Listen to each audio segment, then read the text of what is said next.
Hey everyone, and welcome to a deep dive that takes us right to the heart of Europe. We're going on a journey through Polish history and culture, so get ready to uncover some really fascinating facts and intriguing insights about Poland. You know, it's a country that's often overlooked, but Poland has a story that's just as rich and complex as any you'll find. All right, so let's rewind the clock way back. Way back. We're talking about traces of human activity on Polish soil, dating all the way back to the lower Paleolithic period. Yeah. Like, can you believe that people were roaming around what we now call Poland that long ago? Oh, it's incredible to think about, isn't it? And what's even more amazing is the continuous settlement since the last glacial period. Wow. Just think about it. Celts, Scythians, Germanics, Sarmatians, Baltics, and then finally the Slavs. They all called this area home at one point or another. It's amazing. Yeah, you really start to see why Poland is considered a cultural crossroads. It's like a tapestry woven from so many different threads. It really is. And speaking of cultural crossroads, get this. Archaeologists have even found evidence of Roman legions in Poland. Yeah, they were there protecting the amber trade routes. That's pretty wild to imagine. I know, right? It's really cool to think about. It really highlights just how strategically important this region has always been throughout history. But to really understand the heart of Poland, we need to focus on the Polans. The Polarans? Yeah, the West Slavic tribe, who ultimately gave the country its name. Okay, so how did this one tribe rise to become the dominant force in the region? It's like they went from being just one voice in the crowd to leading the whole choir. Well, a lot of it stems from a pivotal moment in 966 AD, the baptism of Poland. The baptism of Poland. This is when Mieszko I, the leader of the Polans, converted to Christianity. Oh, wow. It wasn't just a personal decision, though. This was a strategic move that aligned Poland with the most powerful forces in Europe at the time, and it really marked the beginning of Polish statehood. So it's like a national coming-of-age story. Exactly. And here's a fun fact for you. Okay, I love fun fact. There's actually a document from that era called the Gome Idex that outlines the geographical boundaries of Poland. It even mentions Gniezno as the capital. Oh, wow. Talk about a history nerd's dream. I know, right? It's incredible to have such a concrete record from that time period. Absolutely. So speaking of shaping the nation, we can't forget about the PS dynasty. They ruled the Kingdom of Poland for centuries. Oh yeah, starting from its official establishment in 1025 AD. But from what I've read, it wasn't all smooth sailing for the kingdom. There was that period of fragmentation in the 12th century, right? Yes. Poland was divided into several smaller duchies, Right. which kind of sounds like a recipe for some family drama. It definitely was a turbulent time, and that fragmentation had some long-lasting impacts. Like what? Well, for one, it led to a wave of German and Flemish settlers who were actually encouraged to migrate to Poland. Oh, really? Yeah, to help rebuild and repopulate after the Mongol invasion of the 13th century. These migrations ended up contributing to the cultural diversity of Poland, and they also had some significant economic implications. Interesting. So this period really shaped the demographics and the social fabric of Poland in a huge way. It did. And while we're talking about different groups shaping Poland, it's worth mentioning the Statute of Calice from 1264. Okay, what was that? Well, this document gave some unprecedented autonomy to the Jewish community in Poland. Wow. Yeah, they had come seeking refuge from persecution in other parts of Europe. That's really interesting. It's a crucial point because it speaks to a long tradition of tolerance and diversity in Polish history. Absolutely. Statute of Calice guaranteed Jews personal freedom, religious freedom, and even their own court system. So that was like a landmark moment for Jewish rights in medieval Europe. It really was. Okay, so we'd explored the early days, but things get really interesting when we fast forward to the Jagiellonian dynasty. We're talking about massive empires, epic battles, and a political system unlike anything else in Europe. I know, right? Are you ready for this? I'm ready. Let's do it. All right. This is where the story of Poland really takes a dramatic turn. Remember that marriage of convenience we talked about earlier? Yeah. Well, in 1386, Jadwiga of Poland, the last PS monarch, married Władysław, the second Jagiello, the Grand Duke of Lithuania. Oh, wow. What a power couple. Right. This was a major power move that created a brand new royal dynasty, the Jagiellonians, and a huge new political entity, the Polish-Lithuanian Commonwealth. Okay, so this Commonwealth wasn't just some small-time operation. Oh, no, not at all. It became one of the largest countries in Europe. It did. It stretched all the way from the Baltic Sea to the Black Sea. Wow, that's massive. Exactly. A vast and influential realm encompassing so many different cultures and languages. And let's not forget about those pesky Teutonic Knights. Oh, yeah. What about them? Well, the Polish-Lithuanian Union clashed with them in some pretty epic battles, most notably at the Battle of Grunwald in 1410. Oh, wow. I can just imagine a battlefield where the fate of nations is hanging in the balance. Exactly. And speaking of battles that shifted the balance of power, there's also the Peace of Thorn in 1466. The Peace of Thorn. Yeah, it came after the 13 Years' War. This agreement actually led to the creation of the Duchy of Prussia under Polish suzerainty. Wait, so you're telling me that the rulers of Prussia had to pay tribute to the Polish king? They did.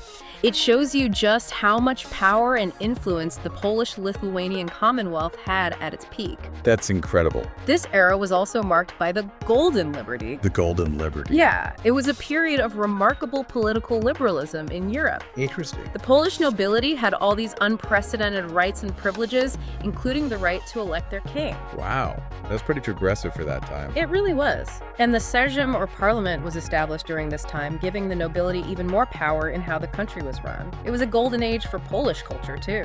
Think flourishing arts, science, and literature. So it sounds like a pretty amazing time to be in Poland. It was, but sadly, like all golden ages, it eventually came to an end. Oh no, what happened? Well, the seeds of decline were sown in the 17th century.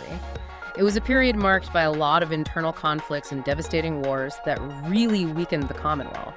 And by the 18th century, Poland found itself vulnerable to the ambitions of its more powerful neighbors, which led to one of the darkest chapters in its history. You're talking about the partitions. I am. The partitions of Poland are just truly heartbreaking.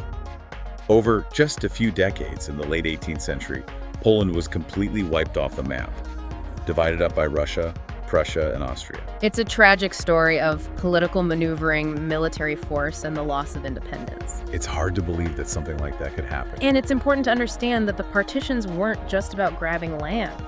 It was more than that. Oh yeah, they were also about suppressing Polish culture and identity. Wow. The Polish language and traditions were actively discouraged, and the Polish people found themselves living under foreign rule. Can you imagine having your nation, your identity just erased like that? It's a really difficult thing to comprehend. It is.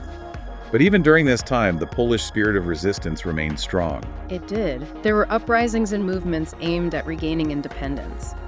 It's a testament to the Polish people's enduring hope. That's really inspiring. The Polish people never gave up on the idea of restoring their nation. And for a brief moment between the two world wars, they actually achieved that dream. They did. The Second Polish Republic emerged.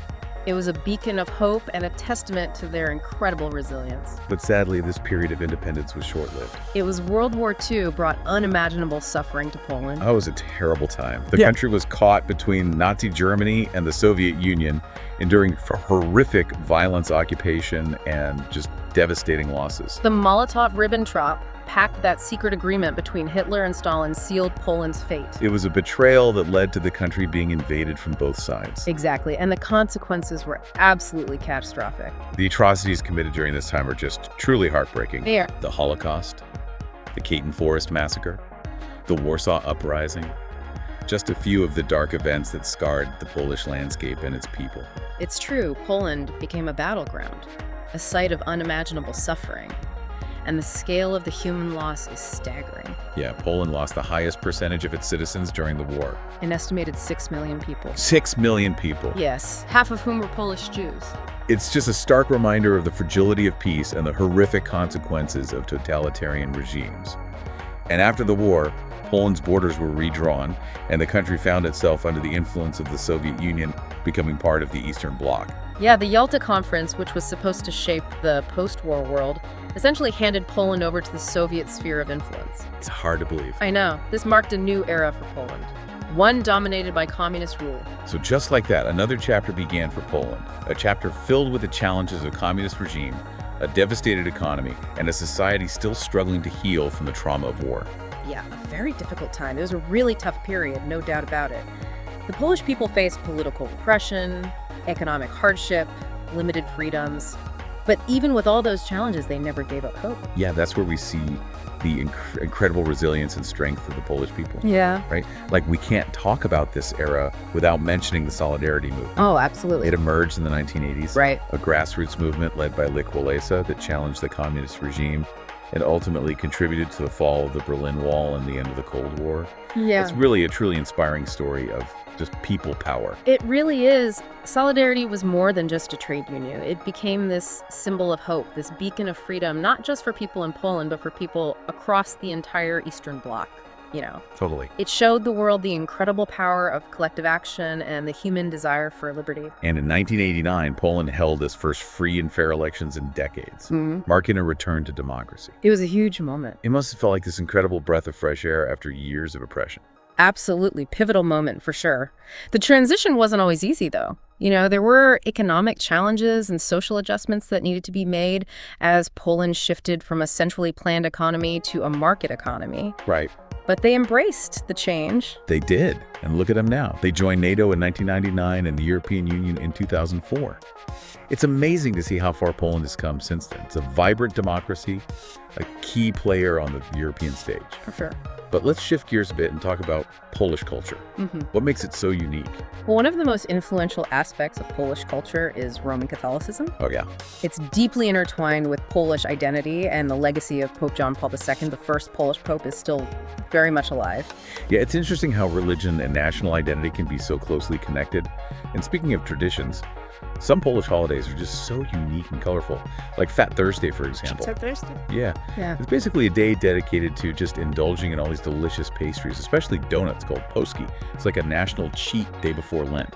Oh, wow. That sounds amazing. Right. And then there's Dingus Day, Dingus Day. celebrated on Easter Monday. Imagine entire towns engaged in these giant water fights. People playfully splashing each other with water buckets, water guns, you name it. Oh, wow. Yeah. It's a tradition that dates back centuries and is a fun way to celebrate the end of Lent. I've also read about All Saints' Day, which seems like a really poignant tradition. People visit cemeteries and light candles on the graves of loved ones. It's a beautiful way to remember and honor those who have passed away. Yeah, it's really moving. So these traditions give us a glimpse into the heart of Poland, a country that values family, faith, and remembrance. Absolutely. Of course, we can't forget about Poland's incredible contributions to science, art, and culture. No, absolutely not. Poland has produced some truly remarkable minds. Oh, yeah. Like who? Think about Nicholas Copernicus, the astronomer who revolutionized our understanding of the universe. Right. And Marie Curie, the pioneering scientist who made groundbreaking discoveries in radioactivity. Two incredible figures, for sure. What about Polish cinema? Oh, Polish cinema has had a huge impact on the world. I can imagine. Yeah, think of names like Roman Polanski, Andrzej Wajda, Krzysztof Kieślowski filmmakers who have really left their mark on cinematic history with their unique styles and thought-provoking stories. Wow, so I know you love digging into all the details. What are some of the most surprising or interesting facts about Poland that you've uncovered? Well, did you know that Poland is home to the largest castle in the world by land area? Really? I had no idea. Tell me more. It's called Malbork Castle, a stunning example of medieval architecture and a UNESCO World Heritage Site. It's a must-see for anyone visiting Poland. Wow, I'm adding that to my list. Okay, I have one for you. Did you know that Poland has the 6th largest cosmetics market in Europe? Really? Yeah, looks like those beauty secrets go way back. That's amazing. And speaking of modern-day achievements, Poland has a thriving esports scene. No way, really? Yeah, the city of Katowice actually hosts one of the biggest esports events in the world, the Intel Extreme Masters. That's so cool. Yeah. And this one's a big point of national pride. Poland's men's national volleyball team is currently ranked #1 in the world. They've been a powerhouse in the sport for years, Right. winning multiple Olympic and World Championship titles. It's incredible. And we're talking video games.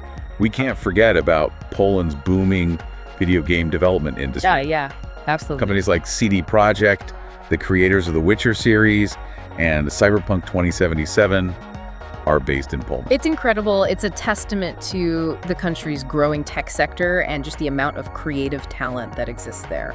It sounds like Poland has really embraced the 21st century. Oh, it has. Poland has become a significant economic player with a really diversified economy and a strong manufacturing sector.